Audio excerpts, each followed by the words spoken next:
What up, channel? It's Foreplayy, and this is a commentary I wanted to do after the recent roster craziness that's been going on, the mayhem, the roster changes, and I kind of wanted to voice my opinion. A lot of people were hitting me up saying, hey, Foreplayy, can you please talk about everything that's been going on in the community and what your opinions are on it? And to be honest, so many other people are trying to capitalize on other people's drama, success, whatever. I normally don't do a lot of stuff like this because it's not my intention to pay attention to what other people are doing and other people's bad mistakes or other people's whatever, you know. I normally just stay to my own. I got things to do, you know, like I got to focus on my team. I got to focus on trying to be relevant again.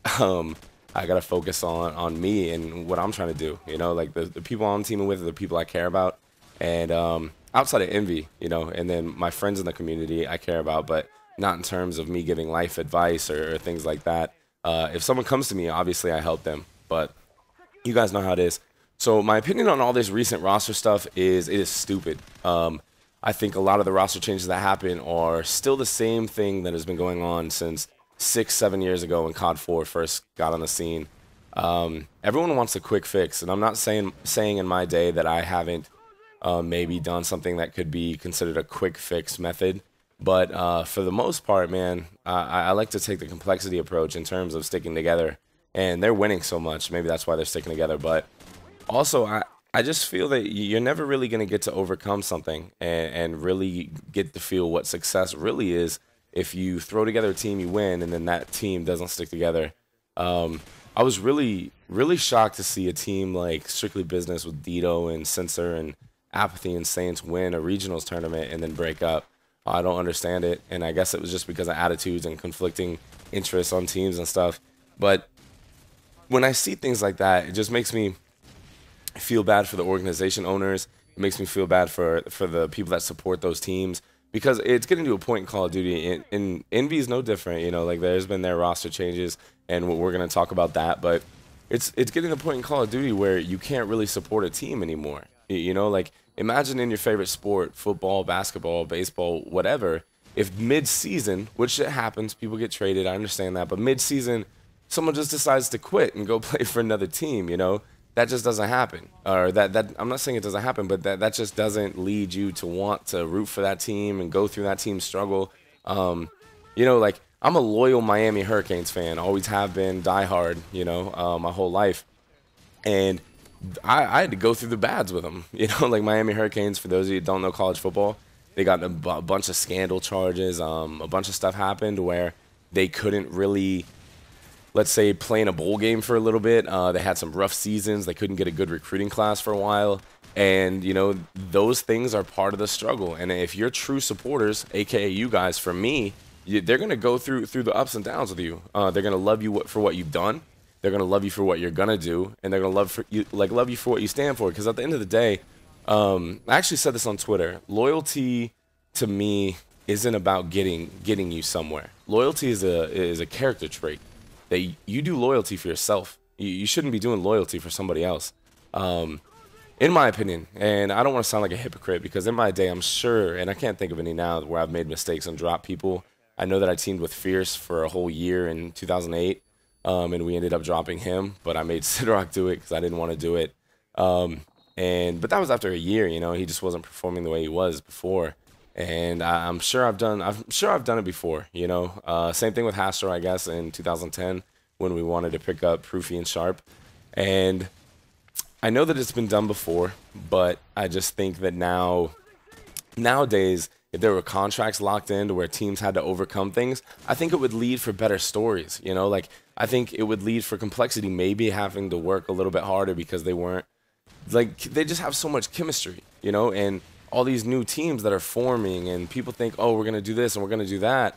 I get it. Everyone wants to win and everyone wants a quick fix, but sometimes it's better to go through something to get to something than try to throw something together really quick and just leave your fans, if you will, your supporters, like, who do I go for now? Who do I root for, you know?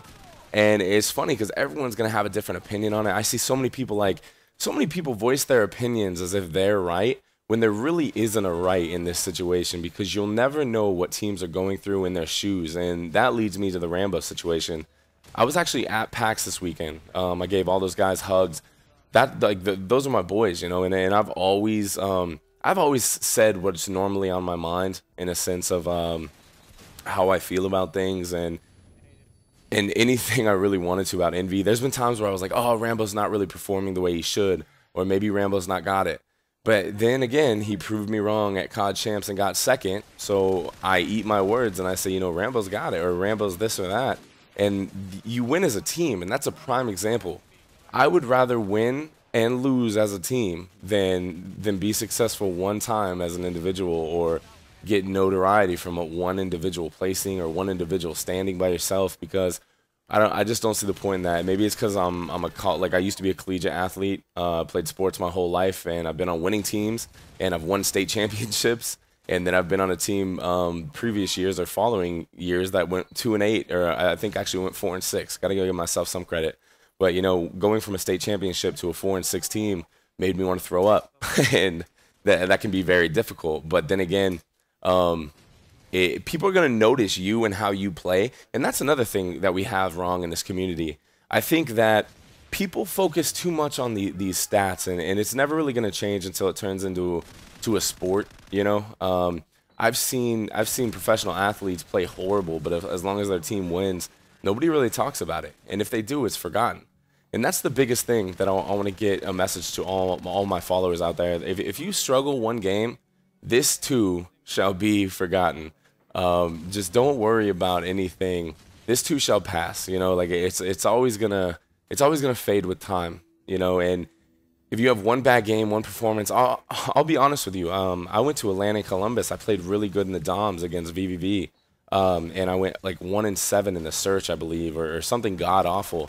And that's gonna be the game that was remembered, because that search is normally my game type. And I just struggled. It was Warhawk. I couldn't do anything. The game, you know, I just really couldn't do anything. I was getting out positioned, and that's going to happen. And the fact that people let that be the thing that remembers them is somebody that doesn't really understand COD, or someone doesn't understand how things are. You know, bad games are going to happen, and you're quick to judge, including myself, because we live in such a judgment-based society. You know, like, I mean, for example, if someone shows up to your school wearing something crazy, you're gonna judge them. You know, it's just how we are as individuals, including myself. If I see someone in the gym wearing work boots and jeans, I'm gonna judge him. I'm gonna be like, dude, what are you doing wearing those? But what if he just worked like a 9-10 hour day, and he's just trying to get some sets in, you know, and he couldn't go home because it's an hour out of his way? I don't account for that. So I'm in here kind of talking shit, saying I'm judging him, but realistically, I don't really understand. And that's just what happens because it's so fast, you know. And I'm sorry if I'm ranting. I'm just kind of venting, I guess. This is me venting on recent roster changes. And I think that all these changes in the community just lead to more bad examples. And you have teams jumping from here to there. And I actually feel bad for Rambo in a sense, but there's really nothing Ray could do if someone didn't want to team with him. You know, like I'm in that situation, or if they just wanted to change, or maybe they thought he didn't or couldn't play at the moment at a high level championship winning caliber. Maybe, you know, that's just what it is.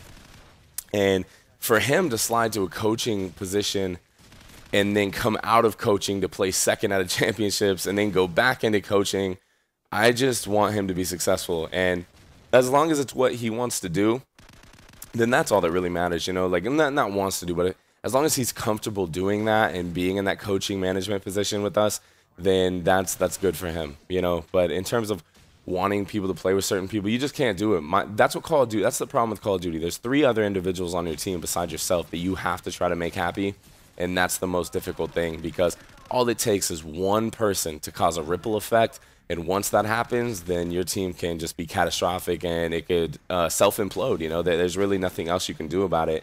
And yeah, that's pretty much going to do my whole venting section of this. I wanted to get in on a little bit more about the envy stuff, but I just feel a lot of stuff needs to be behind closed doors, and I shouldn't try to capitalize on other people's wrongdoings or other people's success. That's just not something I'm about. You know, I'm not really a drama guy. I don't really try to get involved in it. And I do want to say one thing, though.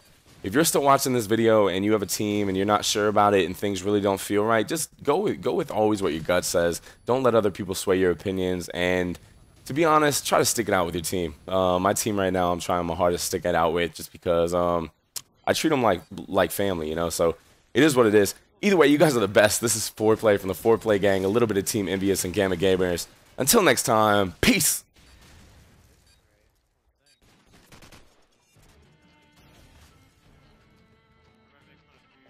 What up, Foreplayy gang? Sorry if I sound sick. Someone in PAX shaking their hand probably gave me their germs. Wash your hands, kids.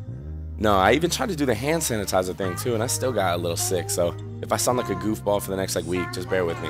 Either way, video top left, video top right, favorite, comment, like, subscribe. Get at me on Twitter. Make sure you say what up. Please let me know what you think about this video and tweet it at your friends if you want to. All right, take care.